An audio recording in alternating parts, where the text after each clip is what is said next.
नमस्कार दोस्तों, स्वागत है आप सभी लोगों का। तो आज की इस क्लास के अंदर अपने 40 क्वेश्चन करेंगे। मिक्स क्वेश्चन रहेगा ये आज का टेस्ट जो रहेगा। तो आपको जो पहला क्वेश्चन दिया गया है कि एक 4 पोर का अल्टरनेटर होगा, वो 1500 आरपीएम पर चल रहा है, तो उसकी जो फ्रिक्वेंसी होगी वो क्या होगी। तो 50 हर्ट्ज होगा, 60 हर्ट्ज होगा, 30 होगा या 40 होगा। तो सभी क्लास को एक बार लाइक ज़रूर करेंगे, शेयर जरूर करेंगे। तो बताइए इस क्वेश्चन का राइट आंसर जो होगा वो क्या होगा कि एक 4 पोल का अल्टरनेटर है और उसकी जो स्पीड दे रखी है वो 1500 दे रखी है और आपसे जो पूछा गया वो फ्रिक्वेंसी पूछा गया। तो फार्मूला जो यूज़ करेंगे एफ बराबर पी एन बटा 120 का यूज़ करेंगे। अब इसकी कैलकुलेशन करके देखिए, 4 इंटू 1500 करेंगे बटा में 120 होगा, और ये 4 को अगर मैं इसको 120 से डिवाइडेशन करूँगा तो ये 30 पर जाएगा, और ये जब मैं इसकी कैलकुलेशन करूँगा तो आएगा 50 हर्ट्ज। तो जिन स्टूडेंट का इसका आंसर 50 हर्ट्ज दिया उन सबका बिल्कुल करेक्ट आंसर रहेगा। अगला क्वेश्चन देखिए। अगला क्वेश्चन है कि जो पीवीसी कंड्यूट पाइप्स होती है उसमें पीवीसी कंड्यूट की जो न्यूनतम मोटाई क्या होनी चाहिए। ठीक है, मतलब आपसे ये क्वेश्चन में पूछा गया है। तो ये जो पीवीसी पाइप्स होती है, इस पीवीसी पाइप के अंदर ये जो आपको दिखाई दे रहा है, ये जो पार्ट आपको दिखाई दे रहा है, जितना जितना ये है, मैंने ब्लू कलर किया है, तो ये आपको मोटाई आपसे पूछा गया है कि नियमों के अकॉर्डिंग इसकी न्यूनतम मोटाई कितनी होनी चाहिए। तो 3 mm होगा, 2.5 mm होगा, 1.5 होगा या 2.5 होगा, 2 होगा। तो इस क्वेश्चन का राइट आंसर बताइए क्या रहेगा। तो यहाँ इसका जो राइट आंसर होगा वो 1.5 होगा, तो 1.5 होना चाहिए। तो इस क्वेश्चन का राइट आंसर क्या होगा, सी होगा।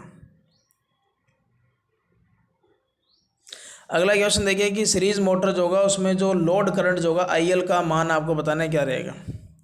कि सीरीज मोटर के अंदर लोड करंट का मान क्या होगा, आर्मेचर करंट और सीरीज करंट के बराबर होगा। IA माइनस ISC होगा, मतलब आर्मेचर और सीरीज करंट का अंतर होगा, आर्मेचर और सीरीज करंट का योग होगा, या आर्मेचर और सीरीज करंट का मल्टीप्लाई होगा। तो आप लोग एक काम कीजिए, सीरीज मोटर का डायग्राम बनाइए। ठीक है, तो ये इस तरीके से बनेगा। अब आपको पता है कि यहाँ से जो लोड करंट होगी, यहाँ से जो लोड करंट आएगी उसकी जो वैल्यूज होगी, यानी कि यहाँ से जो आएगी और फील्ड में जाएगी और जो आर्मेचर में जाएगी, ये तीनों सीरीज़ के अंदर है, तो इसका मतलब तीनों की वैल्यू समान रहेगी। तो आपका जो आंसर जो होगा वो ए रहेगा। अगला क्वेश्चन है कि कार्क स्क्रू का जो नियम होगा वो किस चीज़ को इंडिकेट करेगा। मतलब कार्क स्क्रू का नियम आपको बताना है। चुंबकीय अभिवाह घनत्व, मतलब चुंबकीय फ्लक्स घनत्व को बताता है। चुंबकीय बल रेखाओं की दिशा को बताएगा। चुंबकीय अभिवाह यानी कि चुंबकीय फ्लक्स को बताएगा या चुंबकीय क्षेत्र को बताएगा। तो कोर्स स्क्रू का नियम आपने पढ़ा होगा कि जब आप लोग कोर्स को खोलते हो या स्क्रू को खोलोगे तो जिस दिशा में स्क्रू घूमेगा, मतलब जिस दिशा में वो बढ़ेगा वो धारा की दिशा को इंडिकेट करेगा, और जिस दिशा में इसका जो घुमाव करोगे वो घुमाव इसको क्या बताएगा, चुंबकीय बल रेखाओं की डायरेक्शन बताएगा। अगर धारा की दिशा बाहर की ओर होगी, ठीक है, तो इसको डॉट से लिखेंगे, तो इसमें चुंबकीय बल रेखाएं जो घूमेगी वो घूमेगी अपनी एंटी क्लॉकवाइज। और अगर किसी अंदर जा रही है कंडक्टर के अंदर, तो उसके अंदर अगर आप लोग देखेंगे तो वो होगा क्लॉकवाइज। तो यहाँ आपका जो राइट आंसर होगा वो क्या रहेगा, बी रहेगा।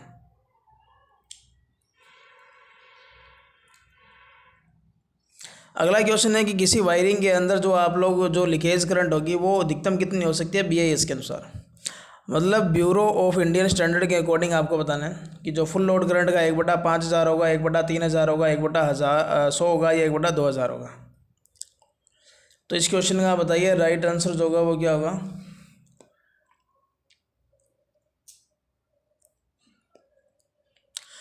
तो यहाँ इस क्वेश्चन का जो राइट आंसर होगा वो 1/5000 होगा, और अगर इसको मिली में चेंज करेंगे तो 0.2 मिली एम्पियर रहेगा। और ये इंडियन इलेक्ट्रिसिटी का जो रूल नंबर है वो 49 नंबर है। और इसके अंदर ये बात लिखा गया है कि अगर ये लीकेज करंट 48 घंटों के अंदर दूर नहीं होता तो आपको उसका कनेक्शन काटना पड़ेगा। तो इस क्वेश्चन का जो राइट आंसर होगा वो ए होगा।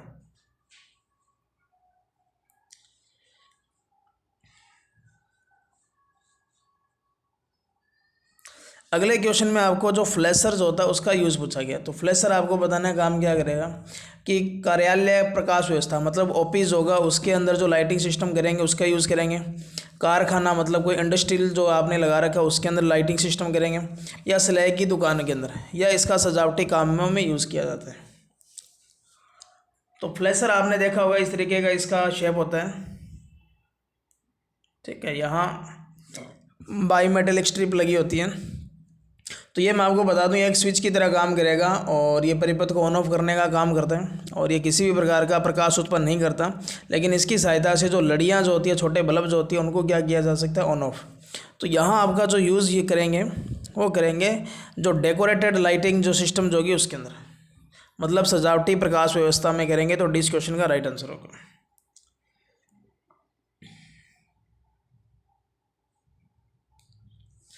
अगला है कि इलेक्ट्रिकल इंजन के लिए जो प्रयोग की जाने वाली यूनिवर्सल मोटर जो होगी उसकी क्षमता कितनी होगी। वो 500 HP तक होती है, 1000 HP तक होगी, 2200 HP तक होगी या 2000 HP तक होगी।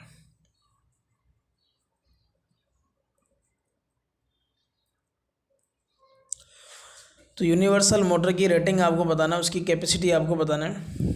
तो ये लगभग जो होती है वो 2200 HP तक रखी जाती है। तो सी इस क्वेश्चन का राइट आंसर होगा। देखो क्लास को आप लोग शेयर जरूर करेंगे। अभी तक लाइव का सिस्टम नहीं हो पाया है, अगर वो लाइव का सिस्टम हो जाता तो काफ़ी अच्छा क्लास लगता। तो अगर आपके पास, मैं आपको पहले भी बोल चुका हूँ कि अगर आपके पास कोई ऐसा सिस्टम हो जिसमें आपको ऐप, कोई ऐसी ऐप हो जो आपके ध्यान में हो, जिसके अंदर लाइव को लाया जा सकता है, तो आप लोग ज़रूर सजेस्ट करेंगे, कमेंट बॉक्स में ज़रूर बताएंगे। अगला क्वेश्चन देखिए, आपको दे रखा है कि जो BIS होगा उसके अंदर एक लाइट सर्किट के अंदर अधिकतम लोड कितना नहीं होना चाहिए, मतलब मैक्सिमम लोड कितना हो सकता है। 800 वाट होगा, 1000 वाट होगा, 100 वाट होगा या 500 वाट होगा।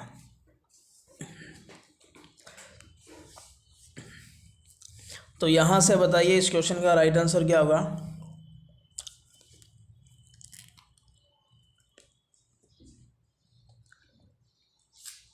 देखो लाइटिंग सर्किट है तो उसका 800 वाट होगा, अगर ये पावर सर्किट होता तो 3000 वाट होता है। इसके अलावा इसके अंदर अधिकतम उपभोग बिंदुओं की संख्या पूछे तो 10 होगी और पावर के अंदर पूछे तो 2 होगी। इस क्वेश्चन का ए राइट आंसर होगा। अगला क्वेश्चन है कि जो टेकोमीटर का यूज़ करेंगे उसका यूज़ किस चीज़ को मेज़र करने के लिए किया जाता है। टेकोमीटर से आप लोग वोल्टेज का मेजरमेंट करेंगे, करंट का करेंगे, स्पीड का करेंगे, फ्रिक्वेंसी का करेंगे। काफ़ी सिंपल क्वेश्चन है। तो आप लोगों को टेकोमीटर के बारे में बताना है कि टेकोमीटर जो होगा वो किस चीज़ का मेज़र करेगा। तो टेकोमीटर आपको पता है जो गति बताएगा, और गति ये याद रखोगे RPM के अंदर बताता है, राउंड प्रति मिनट के अंदर। अगला क्वेश्चन देखिए, अगला क्वेश्चन है कि दो अल्टरनेटर है, उनको सिंक्रोनाइज करना है, मतलब तुल्यकालन करना है, तो उसकी शर्तें क्या होगी। केवल गति और एक्साइटिंग वोल्टेज सेम होना चाहिए। अगला दे रखा है वोल्टेज, फ्रिक्वेंसी और फेज क्रम तीनों सेम होना चाहिए। केवल आवृत्ति और लोड सेम होना चाहिए या केवल गति और लोड सेम होना चाहिए। तो यहाँ से इस क्वेश्चन का आंसर बताइए क्या रहेगा।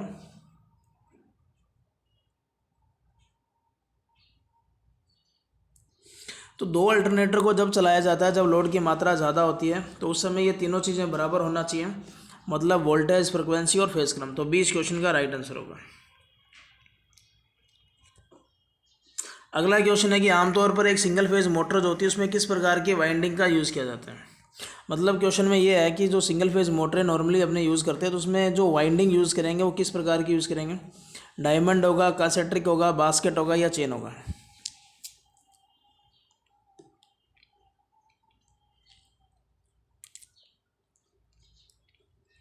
तो यहाँ जो यूज़ की जाती है वो कंसेंट्रिक वाइंडिंग होगी, सेकेंडरी वाइंडिंग जिसको कहा जाता है। तो 20 क्वेश्चन का राइट आंसर होगा।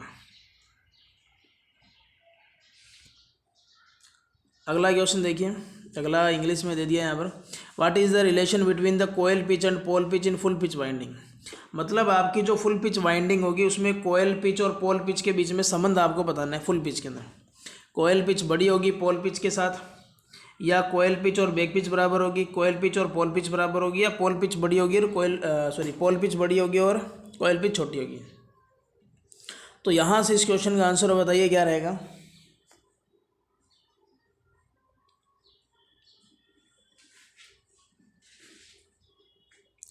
देखो इस क्वेश्चन का जो राइट आंसर होगा ये होगा कि जो अपनी फुल पिच वाइंडिंग जो होगी उसमें कोयल और जो पोल पिच होगी दोनों बराबर होती है, और पिच फैक्टर का जो वैल्यू जो होती है वो 1 होती है। तो सी इस क्वेश्चन का राइट आंसर होगा।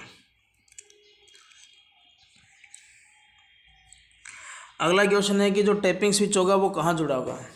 पहला ऑप्शन दे रखा है HT लाइन। HT का मतलब होगा हाई टेंशन की लाइन से जुड़ा होगा, सेकेंडरी से जुड़ा होगा, प्राइमरी से जुड़ा होगा, या प्राइमरी और सेकेंडरी दोनों वाइंडिंग से जुड़ा होगा। तो इस क्वेश्चन का राइट आंसर बताइए क्या रहेगा। तो यहाँ मैं अगर बताऊँ आपको तो जो टैपिंग जुड़ा होगा वो सेकेंडरी के साथ होगा। अगर सेकेंडरी दिया और एचटी भी दिया तो आप लोग हाई टेंशन की वाइंडिंग लिखेंगे, न कि लाइन। तो ये थोड़ा सा ध्यान रखेंगे एग्जाम के पॉइंट ऑफ व्यू से। तो इस क्वेश्चन का जो राइट आंसर यहाँ जो करना पड़ेगा वो बी करना पड़ेगा।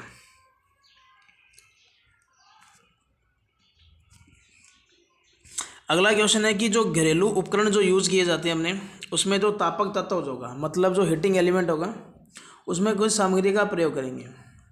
आपके घरों में प्रेस होता है, गीज़र होता है, हीटर होता है, ओवन होता है, ये जितने भी जो युक्तियाँ जो होती हैं उन सब के अंदर एक ही प्रकार का जो हीटिंग एलिमेंट यूज़ किया जाता है वो बताना आपको। तो बताइए, पीतल होगा, नाइक्रोम होगा, जीआई होगा या कॉपर होगा। तो हीटिंग एलिमेंट का जो काम करेगा वो करेगा नाइक्रोम, मतलब निकल और क्रोमियम का ये मिक्सचर होगा। तो बी इस क्वेश्चन का करेक्ट आंसर होगा। अगला क्वेश्चन देखिए, जो गैस भरा टंगस्टन फिलामेंट लैंप होगा उसका वर्किंग टेम्परेचर कितना होगा। 2800 डिग्री सेल्सियस होगा, 22 होगा, 3000 होगा या 2000 होगा। देखो यहाँ अगर मैं निम्मी के अकॉर्डिंग बात करूँ तो जो गैस भरा जो होगा उसका लगभग 2700 डिग्री सेल्सियस होता है, और जो वैक्यूम वाला होता है उसका लगभग 2300 डिग्री सेल्सियस होता है। इसके अलावा कार्बन फिलामेंट लैंप की अगर अपने बात करें तो उसका 2000 होगा। तो यहाँ अगर मैं मानूँ तो इसके हिसाब से अगर 2800 हो सकता है अगर उस अकॉर्डिंग के चला जाए। हालांकि उसका 2700 डिग्री होना चाहिए, निम्मी जो आपकी बुक्स है उसके अंदर जो दे रखा है उसके अकॉर्डिंग मैं आपको बता रहा हूँ। लेकिन इसके आंसर की जो है इस क्वेश्चन में क्या माना गया ये मेरे को नहीं पता। तो यहाँ मेरे हिसाब से जो आंसर होगा वो 28 से होगा, क्योंकि गैस भरा दे रखा है और इसके अंदर जो गैस यूज़ करेंगे वो आर्गन या नाइट्रोजन का यूज़ करेंगे। अगला क्वेश्चन है कि जो स्लिप-रिंग मोटर जो होगी उसको स्क्विरल केज मोटर के स्थान पर वरीयता दी जाती है। मतलब आपके पास एक जो स्लिप-रिंग मोटर यूज़ करोगे आप, अगर आप लोग स्क्विरल केज यूज़ नहीं करते तो स्लिप-रिंग का यूज़ करने का रीज़न आपको पूछा गया है। जहाँ आपको स्टार्टिंग करंट कम चाहिए, स्टार्टिंग करंट आपको मध्यम चाहिए या मध्यम शक्ति चाहिए या स्टार्टिंग टॉर्क हाई चाहिए। तो आप लोग यहाँ से बताइए कि स्लिप-रिंग जो मोटर होगा उसका आपको बताना है यूज़ क्यों करेंगे। तो ये चीज़ पता होना चाहिए कि जो स्लिप-रिंग इंडक्शन मोटर होगा उसका स्टार्टिंग टॉर्क जो होगा वो हाई होता है, इस वजह से इसका यूज़ करेंगे। तो इसका राइट आंसर जो होगा वो डी होगा। अगला क्वेश्चन देखिए, अगला क्वेश्चन काफ़ी अच्छा है कि एक लाइट और फैन सर्किट जो होगा उसके उप परिपथ में अधिकतम पॉइंट कितने से ज़्यादा नहीं होने चाहिए। तो 2, 8, 15 दे रखा है, 8 दे रखा है, 10 दे रखा है और 12 दे रखा है। तो लाइट फैन सर्किट है उसमें मैक्सिमम पॉइंट कितने हो सकते हैं एक सब सर्किट के अंदर। अगर यहाँ पावर दिया होता तो आपका आंसर जो होता वो 2 होता, लेकिन आपको लाइट और फैन दिया तो आपका जो आंसर होगा वो डी होगा, सॉरी सी होगा, 10 होगा। अगला क्वेश्चन है कि जो बी एच वक्र जो होगा उसमें बी किसका प्रतिनिधित्व करता है। तो बी एच वक्र जब आपने देखा होगा इस तरीके का बना होता है और स्टेरसिस हानियों को रिप्रेजेंट करेगा। तो यहाँ आपने एच लिखेंगे और यहाँ बी लिखेंगे। तो आपको बी और एच दोनों बताना है, लेकिन यहाँ प्रश्न में बी पूछा तो आप लोग बी बताइए। तो चुंबकीय क्षेत्र होगा, चुंबकीय अभिवाह यानी कि चुंबकीय फ्लक्स होगा, चुंबकीय फ्लक्स घनत्व होगा या रिलक्टेंस होगा।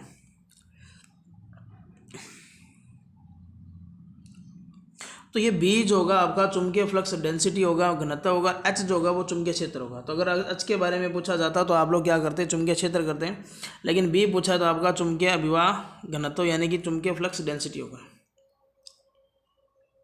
अगला क्वेश्चन काफ़ी सिंपल है कि किस मोटर का यूज छत के पंखे में करेंगे। मतलब आपके घरों में जो सीलिंग फैन होगा उसमें मोटर लगी होती है, वो आपको बताना है कौन सी होगी। शेडेड बॉल होगी, सीरीज होगी, स्थायी कैपेसिटर होगी या यूनिवर्सल होगी।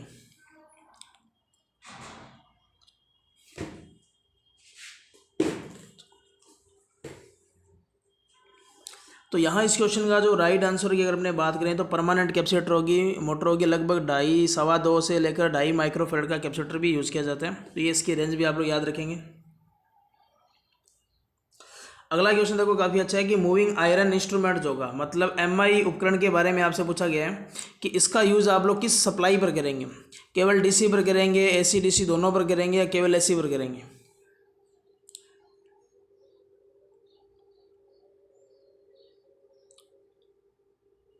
तो यहाँ एमआई आपसे पूछा गया है तो केवल डीसी पर करेंगे, दोनों सप्लाई पर करेंगे या केवल एसी पर करेंगे या स्पंदमान आपूर्ति पर करेंगे, मतलब पल्सेटिंग डीसी पर करेंगे। तो यहाँ इस क्वेश्चन का जो राइट आंसर होगा एसी डीसी दोनों पर कर सकते हैं। और इसके अंदर जो डिफ्लेक्टिंग टॉर्क होगा, अगर एम्पीयर मीटर है तो धारा का स्केयर होगा, अगर वोल्ट मीटर है तो वोल्टेज का स्केयर होगा। इसकी स्केल जो होती है वो क्रैम्प्ड होती है और एसी डीसी दोनों आपूर्ति पर काम में लिया जा सकता है। अगला क्वेश्चन देखिए, ये क्वेश्चन इस बार डीएमआरसी में भी आया था शायद, कि ऐसा कौन सा उपकरण है जो इलेक्ट्रीशियन का जो टूल किट होगा उसमें नहीं होता। स्क्रू ड्राइवर नहीं होगा, टेस्टिंग लैंप नहीं होगा, इलेक्ट्रीशियन चाकू नहीं होगा, या वाइस नहीं होगी। वाइस भी आपने पढ़ा होगा कि बेंच वाइस होती है, पाइप वाइस होती है, हैंड वाइस होती है, ठीक है। और एक जो घड़ी साथ जो रखते हैं वो पिन वाइस होती है। तो यहाँ वाइस का यूज होता है वो नहीं किया जाता। और इसके साइज़ का जो निर्धारण करेंगे वो जबड़ों की जो चौड़ाई जो होती है, ठीक है, उसके अकॉर्डिंग किया जाता है। तो इस क्वेश्चन का डी इसका राइट आंसर होगा।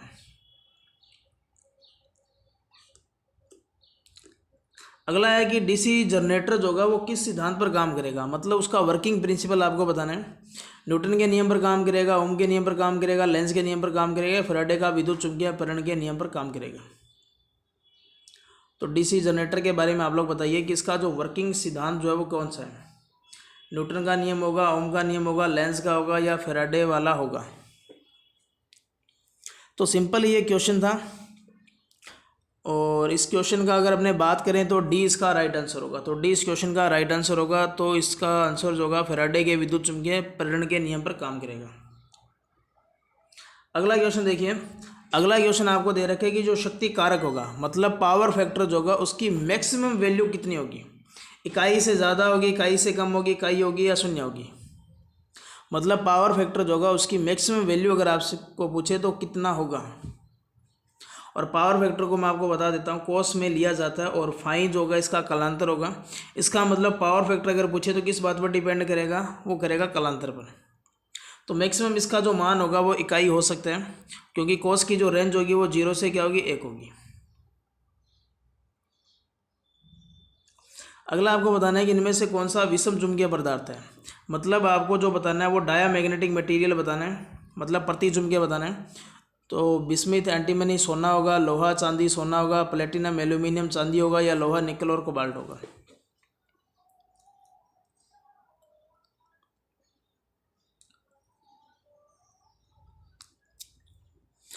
तो यहाँ इस क्वेश्चन का जो राइट आंसर होगा वो एंटीमनी, बिस्मिथ और स्वर्ण होगा। और सबसे बढ़िया जो प्रबल जो विषम चुंबकीय पदार्थ होता है वो बिस्मिथ होगा। ये भी थोड़ा सा ध्यान रखेंगे एग्जाम के पॉइंट ऑफ व्यू से। अगला क्वेश्चन है कि ऐसी सर्किट जो होगा उसमें जो पूर्ण प्रतिरोध होगा, पूर्ण का मतलब ये होगा जो पूरा प्रतिरोध होगा उसको क्या कहेंगे, उसको प्रेरकत्व बोलेंगे, प्रतिघात बोलेंगे, प्रतिबाधा या धारिता कहेंगे।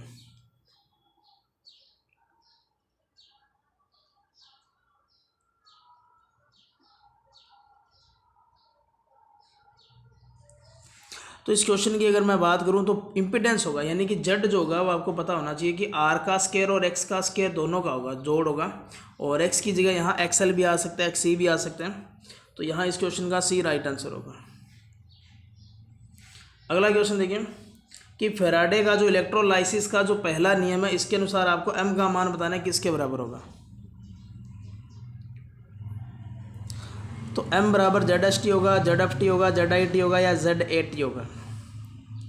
तो इलेक्ट्रोलाइसिस का जो पहला जो नियम था फैराडे का, उसके अकॉर्डिंग आपको बताना है कि इसका जो मान होगा वो क्या होगा।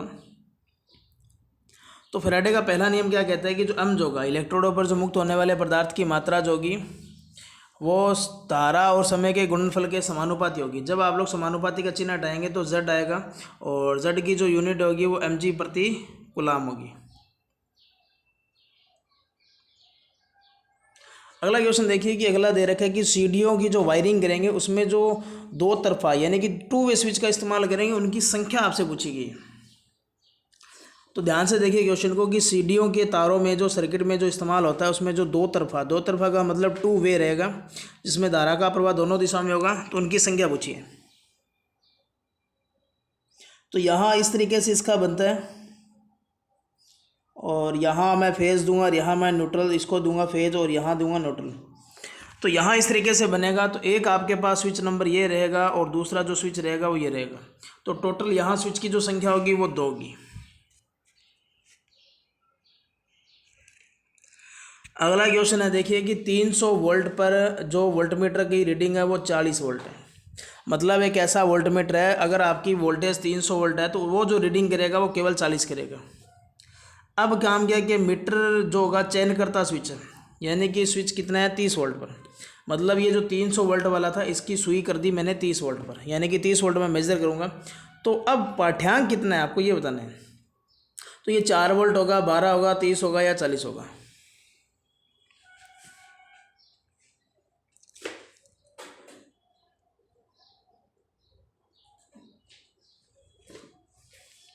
तो आपको मैं बता दूं, देखो 300 वोल्ट पर 40 है, तो 1 वोल्ट पर कितना होगा यहाँ पर, यहाँ आएगा अपना 40 बटा में आएगा 300। ठीक है, आपको क्या निकालना है, 30 पर निकालना है, तो इसको कैलकुलेट करके देखिए, 10 से 10, 10 से 10। ठीक है, तो यहाँ इसकी जो वैल्यू जो आएगी वो आएगी 4 वोल्ट। ठीक है, तो वैसे ही देख लियो कि 300 वोल्ट पर यह 40 है, और 330 जो है इसका 1/10 है, तो 40 का 1/10 कितना होगा, 4 वोल्ट। तो 4 वोल्ट जो रीडिंग करेंगे अपने, मतलब वास्तव में जो वोल्टेज आ रही है वो 4 वोल्ट रीड करेगा। ठीक है, मीटर जो होगा।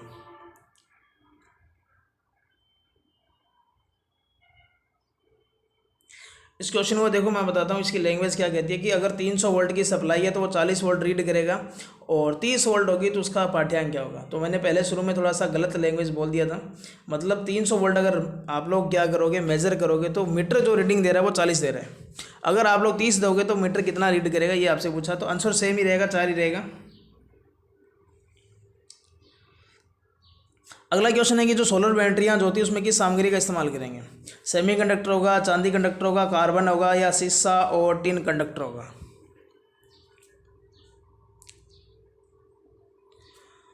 तो यहाँ इस क्वेश्चन का आंसर बताइए कि जो सौर बैटरियाँ जो होती है, सोलर सेल जो होगा, सोलर सेल में नॉर्मली जो यूज़ किया जाता है वो सिलिकॉन करेंगे, और सिलिकॉन जो होगा वो सेमीकंडक्टर होगा। तो आपका आंसर जो होगा वो क्या आएगा, 1 आएगा।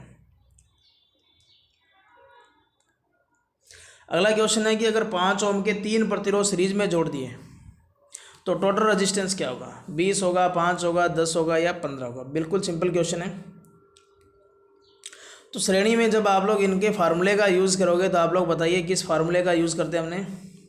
तो वहाँ जो यूज़ करेंगे अपने R1, R2 और R3, यानी कि तीनों का जोड़ करेंगे, तो टोटल जो जोड़ होगा वो कितना आएगा, 15। ये इसको आप n इंटू आर से भी कर सकते हो। n की जो वैल्यू रहेगी वो 3 रहेगी, और r की जो वैल्यू आएगी वो 5 आएगी, और 15 वो ओम इसका राइट आंसर होगा।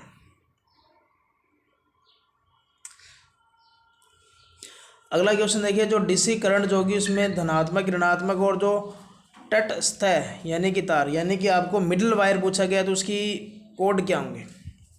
तो मैं यहाँ से बता देता हूँ, ऑप्शन इसमें नहीं दिए गए, तो आप लोग कमेंट करके आंसर दीजिए, फिर मैं आपको बताऊँगा इसका राइट आंसर क्या होगा।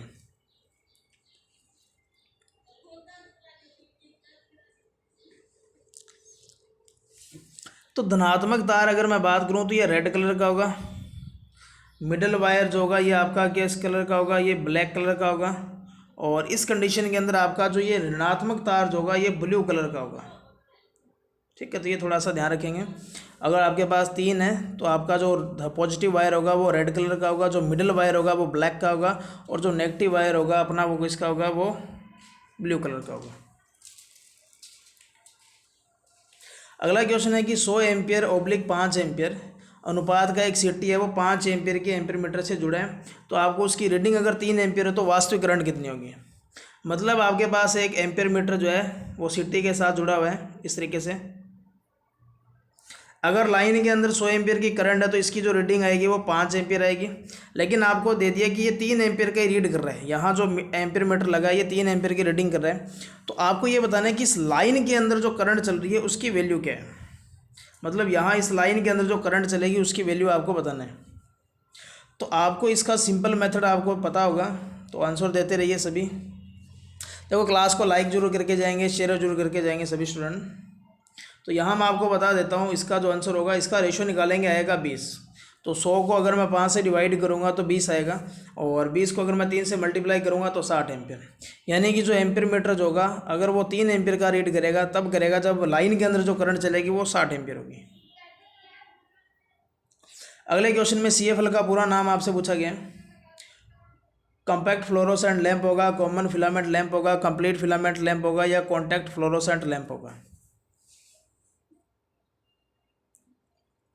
तो CFL जो आजकल आपको पता है कि लाइट की बचत करने के लिए यूज़ किया जाता है, और कम वाट की भी अगर CFL होगी तो उसका जो लाइटिंग का जो प्रकाश होगा उसकी जो, ठीक है, वो भी ल्यूमन दक्षता होती है, वो भी ज़्यादा होती है। तो इसका पूरा नाम जो होगा कॉम्पैक्ट फ्लोरोसेंट लैंप होगा। अगला क्वेश्चन देखिए। अगला क्वेश्चन है कि जल आवृत विद्युत धारा की विशेषताओं का प्रयोग किसमें करेंगे।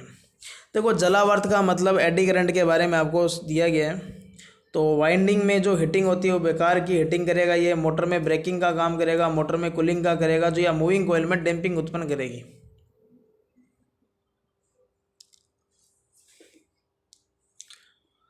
तो इस क्वेश्चन का अगर मैं राइट आंसर दूं तो आपका आंसर होगा मूविंग कोयल में डैम्पिंग टॉर्क उत्पन्न करेगा, और डैम्पिंग टॉर्क एडी करंट से उत्पन्न किया जाता है। तो डी इस क्वेश्चन का राइट आंसर होगा। अगला क्वेश्चन है जो इकोनोमाइजर्स होगा यानी कि मितोपयोजक होगा, उसका इस्तेमाल किसकी दक्षता को बढ़ाने के लिए करेंगे। बॉयलर का करेगा, बायोगैस संयंत्र का करेगा, टरबाइन का करेगा, या अल्टरनेटर की दक्षता को बढ़ाने का काम करेगा। तो यहाँ से बताइए कि इकोनोमाइजर्स होगा। इकोनोमाइजर मैं आपको बता दूँ सुपर हीटर के जस्ट ऊपर लगा होता है, और ये काम क्या करेगा, फीड वाटर को गर्म करेगा, फीड वाटर जो होगा उसको गर्म करेगा, और यहाँ ये बॉयलर की एफिशिएंसी को बढ़ाने का काम करेगा। इसके अलावा इकोनोमाइजर हो गया, सुपर हीटर हो गया, एयर प्रीहीटर हो गया, तीनों के तीनों क्या करेगा, बॉयलर को ही क्या करेगा, एफिशिएंसी बढ़ाएगा। अगला क्वेश्चन है कि अल्टरनेटर जो होगा उसको किस में रेट करेंगे। अल्टरनेटर की रेटिंग आपसे पूछा गया है। वाट होगा, केवीए होगा, किलोवाट होगा, या केडब्ल्यूए होगा।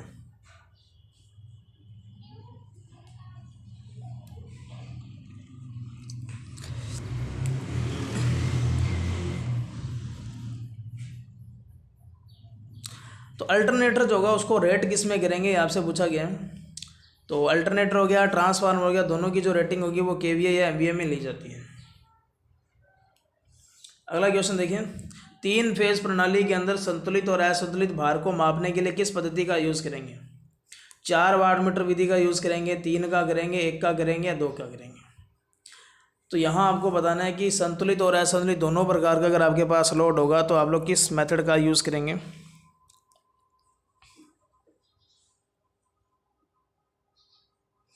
तो आपको पता होना चाहिए कि जो सिंगल वाट मीटर मेथड होता है वो केवल बैलेंस लोड के लिए होगा। 3 वाट मीटर का यूज़ अनबैलेंस के लिए यूज़ करेंगे, लेकिन जो 2 वाट मीटर विधि होगी दोनों के लिए यूज़ करेंगे। तो डी इसका राइट आंसर होगा।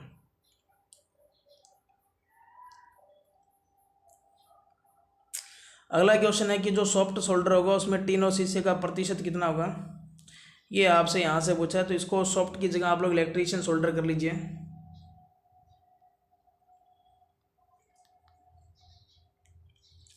ठीक है, क्योंकि यहाँ इसके अंदर शायद उसका ऑप्शन नहीं दिया गया, तो इलेक्ट्रीशियन सोल्डर के अकॉर्डिंग आप लोग बता दीजिए।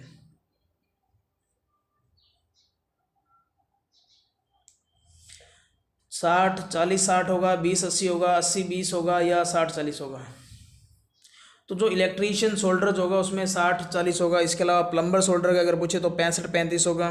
इसके अलावा टिनमन अगर आपसे पूछे तो 50-50 होगा। इसके अलावा सॉफ्ट सोल्डर अगर पूछ रहा है तो 90-10 होगा। तो 90-10 में से ऑप्शन नहीं है, तो इसलिए मैंने इसका इलेक्ट्रीशियन सोल्डर कर दिया। अगला क्वेश्चन है कि एक इंडक्शन मोटर उसके अंदर पोल को दुगना कर दें तो उसकी गति क्या होगी। गति में कोई चेंज नहीं होगा, गति 4 गुना होगी, गति आधी होगी, या गति 2 गुनी होगी। तो बताइए इस क्वेश्चन का राइट आंसर जो होगा वो क्या होगा।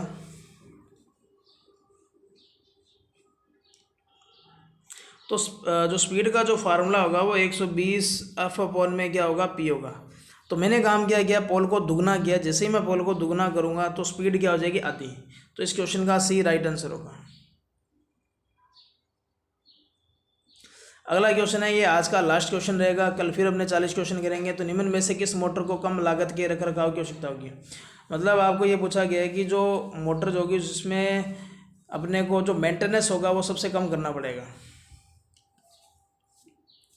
पैरेलल मोटर होगा, डीसी सीरीज होगा, यूनिवर्सल होगा, या स्लिप-रिंग होगा। और इंडक्शन मोटर के अंदर आप लोग यहाँ स्क्वायर गेज कर लीजिए। तो देखो, डीसी सीरीज मोटर हो चाहे शंट हो तो वहाँ आपको ब्रश भी चेंज करने पड़ते हैं, कम्यूटेटर हो गया, बहुत सारी चीज़ें होती है। और फील्ड और आर्मेचर दोनों पर वाइंडिंग होगी। यूनिवर्सल में भी सेम सिस्टम होगा। स्लिप-रिंग के अंदर भी रोटर और स्टेटर दोनों पर वाइंडिंग होगी। लेकिन जो इंडक्शन मोटर जो होगी इसलिए मैंने आपको यहाँ स्क्विरल केज बताया, क्योंकि स्क्विरल केज के अंदर रोटर पर कोई वाइंडिंग नहीं होती, नहीं उसमें स्लिपरिंग का यूज़ करेंगे, नहीं उसका ब्रश का यूज़ करेंगे। तो सबसे कम जो मेंटेनेंस कॉस्ट होगी वो इंडक्शन मोटर करेंगे इसके अकॉर्डिंग, और यहाँ आप लोग करेंगे स्क्विरल केज। तो ये आज के क्वेश्चन थे। क्लास कैसी लगी जरूर क्लास को लाइक करके जाइए, शेयर करके जाइए, और ज़्यादा से ज़्यादा सब्सक्राइब करिए चैनल को। तो मिलेंगे नेक्स्ट टाइम। धन्यवाद। जय हिंद, जय भारत।